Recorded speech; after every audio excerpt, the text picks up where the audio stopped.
વાત કરીએ તો ભારતના સ્ટાર જ્વેલિન થ્રોઅર નીરજ ચોપરાએ પેરિસ ઓલિમ્પિકમાં સિલ્વર મેડલ જીતીને ઇતિહાસ રચી દીધો। નીરજે બીજા રાઉન્ડમાં 89.45 મીટરનો થ્રો કર્યો, જે તમામ ખેલાડીઓમાં બીજો સૌથી શ્રેષ્ઠ થ્રો હતો। એટલું જ નહીં, આ થ્રો નીરજનો અત્યાર સુધીનો સૌથી બેસ્ટ થ્રો રહ્યો છે। નોંધનીય છે કે 3 વર્ષ અગાઉ 7મી ઓગસ્ટે ટોક્યો ઓલિમ્પિકમાં નીરજ ચોપરાએ ગોલ્ડ મેડલ જીતીને ઇતિહાસ રચ્યો હતો। જ્યુએલ ગોલ્ડ મેડલ જીતનાર તે માત્ર બીજો એથ્લીટ હતો। તે બાદ નીરજે વર્લ્ડ ચેમ્પિયનશિપ અને ડાયમંડ લીગમાં પણ જીત હાંસલ કરીને સુવર્ણ ઇતિહાસ અંકિત કર્યો હતો।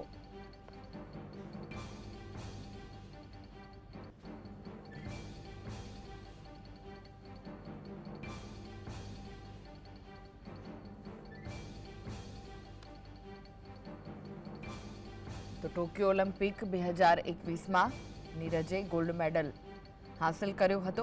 નીરજ ચોપરાની સિદ્ધિઓ પર નજર કરી રહ્યા છે ત્યારે એશિયન ગેમ્સ 2018માં પણ ગોલ્ડ મેડલ જીત્યો હતો। કોમનવેલ્થ ગેમ્સ 2018માં પણ ગોલ્ડ મેડલ તેણે જીત્યો હતો। સાથે જ એશિયન એથ્લેટિક્સ ચેમ્પિયનશિપ 2017માં પણ ગોલ્ડ મેડલ જીત્યો હતો।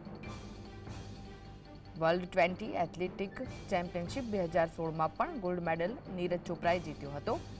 એશિયન જુનિયર ચેમ્પિયનશિપ 2016માં સિલ્વર મેડલ તેણે જીત્યો હતો।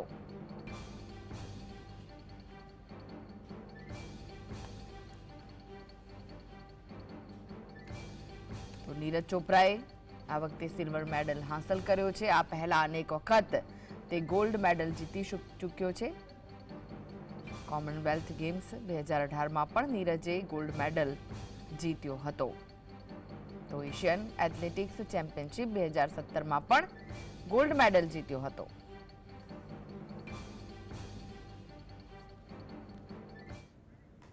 તો આ વિશે વધુ માહિતી માટે જોડાઈ ગયા છે સહયોગી કામેશ ચોકસી। કામેશ, ગોલ્ડન બોય તરીકે ઓળખાતા નીરજ ચોપરાએ આ વખતે સિલ્વર હાંસલ કર્યો છે, શું વિગતો?